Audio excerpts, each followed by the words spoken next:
Bear in mind the make and model of your car may be a bit different. Also, when you get to the test, the examiner may not be too fussy about getting a word-for-word answer. Just put it in your own words, cover the main points, and that'll be fine. Our instructor has also included a few additional bits and pieces that you may well find interesting and useful in running your own car. Please enjoy. If you have any questions, contact us through the website. Hi John, I'm going to ask you some show and tell questions, so if you could open the bonnet for me please. Certainly. Now on this car we go around to the near side. Inside the left footwell is a little catch which releases the bonnet itself. We pull the catch, walk round to the front. There's a second catch which holds the bonnet in place. We locate that. Open it up, lift the bonnet and just make sure it's stable before you let go. That's the bonnet open.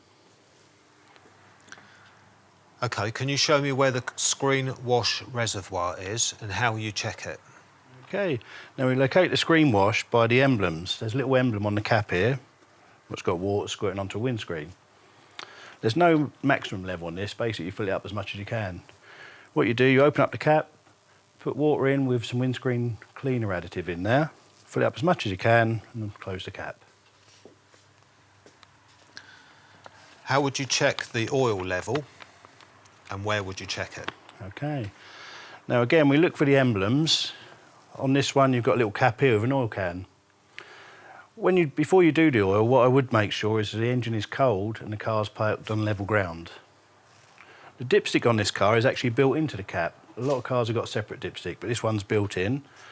At the bottom of the dipstick there's a high and low mark. What we do, we take out the dipstick, give it a wipe, put it back in, take it out again, and we check the oil is between the high and low. If you need oil, we suggest you put in half a cupful up to a maximum of a cupful at a time and let it settle for a few minutes, then recheck. For the type of oil, just look in the car's handbook.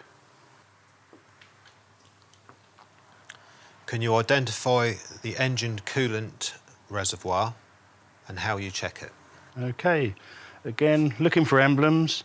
The engine coolant reservoir is here. It's located by a hand with hot air coming up on it. Now this reservoir itself is pressurised, and if the water is hot, that will scald you. So we suggest, first of all, don't go near it until it's cooled down. When it's cold, on the side you've got a maximum and a minimum level. Just check it's between the two. If you need it, put some in, just undo the cap when it is cold, top it up between the two, screw the cap back on firmly. Could you identify the brake fluid reservoir and how you check the levels? Okay, I'll look for the emblem. On this one, you've got the brake fluid reservoir here. On the side, you've got a maximum minimum level. You just check it's between the two. Again, the car should be parked on level ground for that one. And can you close the bonnet when you're ready? Okay. Now what I do, I walk round to the front, take hold of the bonnet, lower it down most of the way, about 2/3 of the way. You get to about that distance and then just give it a little nudge and it's shut. Just to confirm it's shut, if you put your fingers under the edge and just give it a little tug, make sure there's nothing moving there. Okay, John, can you show me how you would check that the headlights and the tail lights are working correctly? Okay, now for this, I actually go inside the car to switch the headlights on. Some cars you have to actually turn the ignition on to do this. This car you don't need to. What you do, on the left here I've got a little lever. 1 click is side lights, 2 click is headlights. What I do now is I walk around the front of the car and I'm basically checking that the side and the headlights are working on both sides. What we're checking for is the lenses are clean, they're intact and they're giving off correct colours. At the same time we now check the rear lights because they're part of the system. So what I do is I walk around the back of the car, checking both sides. Again, that they're clean, they work and they're intact. Once I've done this, I now need to check the full beam on the headlights. For this, I put on the full beam, go around again, checking the same with both sides. Once I've done that, I'll return to the car and turn all the lights off.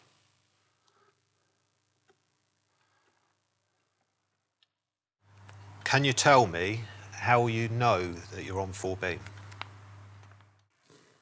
With the car itself, how you know you're on full beam is you get a little blue emblem on the dashboard which tells you're on full beam. Show me how you would check the direction indicators are working correctly? Okay, for this one, what I actually do is put the hazard lights on the car. So I go inside, find the hazard light switch, switch it on. Now walk around the car and check all 4 indicators are working. I check the front, then go around to the back and check the rear ones. Yep, they're good. Now on this car also you've got indicators on the mirrors, so again I check both of those are working. And what I'm checking for, the lenses are clean, it's given off a correct colour and they are intact. Once I've done that, I return to the car and switch the hazard lights off.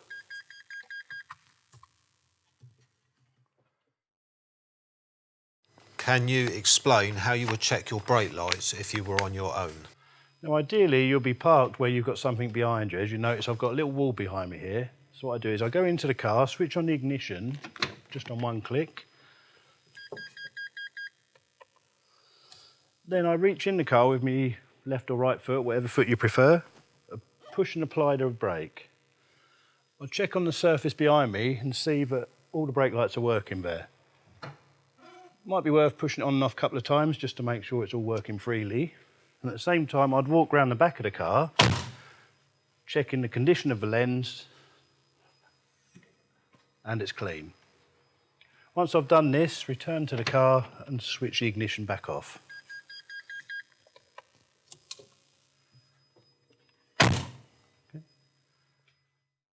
Okay, can you show me how you would check that the brake lights are working correctly? I'm happy to help you do this. Okay, could I ask you to come round to the back of the car, please? Now what I'm going to do is I'm going to get into the car, sit in the driver's seat and switch the ignition on.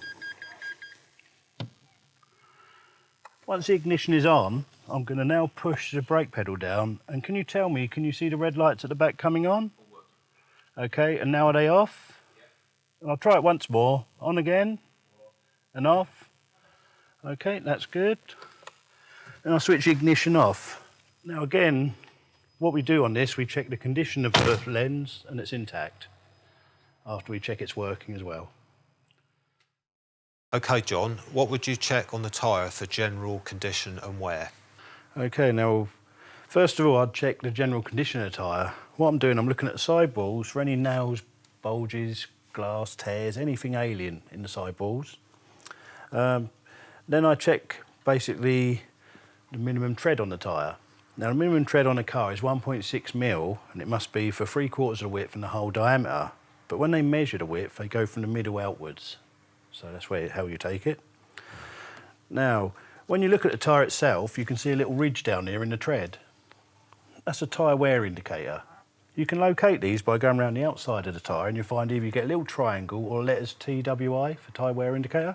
And as you look across the tread depth, once you hit that little bar in the depth there, you're down to the minimum. Now air pressure, ideally you do that when the tyre is cold. For the air pressure, you could look in the handbook, or most cars have got a sticker inside the door or inside the fuel cap. This car itself's got one just inside the door here. Okay, John, can you show me how to clean the windscreen using the windscreen washers and wipers? Okay, for this I get inside the car. Once I'm inside the car, I switch the ignition on.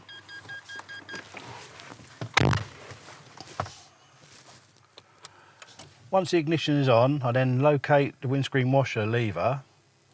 I put it towards me, just checking there's water releasing out of the jets and the wipers are wiping the screen.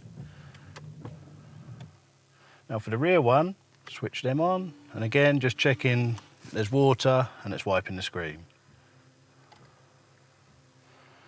Once I've completed that, I switch the ignition back off. Okay, John, can you show me how you operate the front and rear fog lights and tell me when you'd need to use them? Okay, first of all I'd put the lights on to dipped headlight. I'd then put the front on, just check I've got a warning light for the front, and I'd put the rear on. Once I've done this, I switch the lights back off. Now where I'd use them is when visibility is under 100 metres.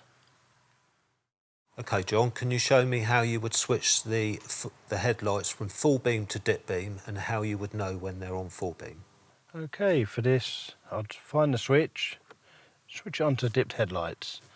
Now on this car, what I do, I push the lever away from me, it goes on to full beam or main beam. Once it's on, I get a little blue warning light on the dashboard. Then to bring it back onto dip, I pull the same lever towards the steering wheel. Once I've done this, I switch the lights right off again. Okay, can you show me how you would check that the power steering is working before you start a journey? Okay, what I'll do for this, first of all, I'll turn the steering wheel with the ignition off. It should be quite hard to turn. Then if I start the engine and turn the steering wheel, if the power steering's working okay, it'll be light and free.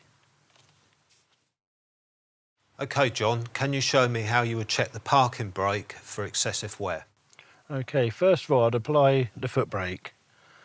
Then I'd release the parking brake, and without holding the button in, I'd pull it up on the ratchet. Now the correct adjustment, it should click between 4 and 6 times. And that's it. If it's less than 4, it's tightly adjusted, it needs slackening off. If it's above 6, it needs adjusting. Okay, John, can you show me how you would check the horn and tell me when you might use it? Okay, first of all, to check it, I'll just give it a quick push and just check it's all working. Where I would use it is to let someone know of my presence. So basically, if anyone's going to affect me in any way, I'll just give it a quick bib just to let them know I'm there. Where I wouldn't use it is in a built-up area between 11:30 p.m. and 7 a.m. Wouldn't use it when stationary unless there's any nearby danger, and definitely don't use it in any cases of anger. Okay, John, can you tell me how you know if there is a problem with the ABS? Okay, how I would know is basically when I start the car, the ABS light should come on and then distinguish itself. Should it stay on, that means there's a problem with the system. You need to get it inspected. Okay, John, can you show me how you would check the front and rear demister? Okay, now on this car, what I would do, first of all, is I'd look down and you see you've got a fan here where you turn it to what level you want it. You've got a directional knob here where you can put it onto the windscreen or down to the feet, so you want it on the windscreen. Then you've got a temperature, cold, going round to hot. Can you show me where the rear demister is? With rear demister, you've got a little button here and it's got like a little emblem of a heated rear window. Just push it and you'll see it lights up. Okay, John, can you explain how you adjust your head restraint for normal driving? Okay, now ideally what you'd like to do is set your head restraint so the centre of the headrest is in line with your eyes. Also, you might want to check the angle of the headrest so there's not too much gap between the back of the head and the headrest. Okay, John, before starting off on a journey, how can you test that the foot brake is working correctly?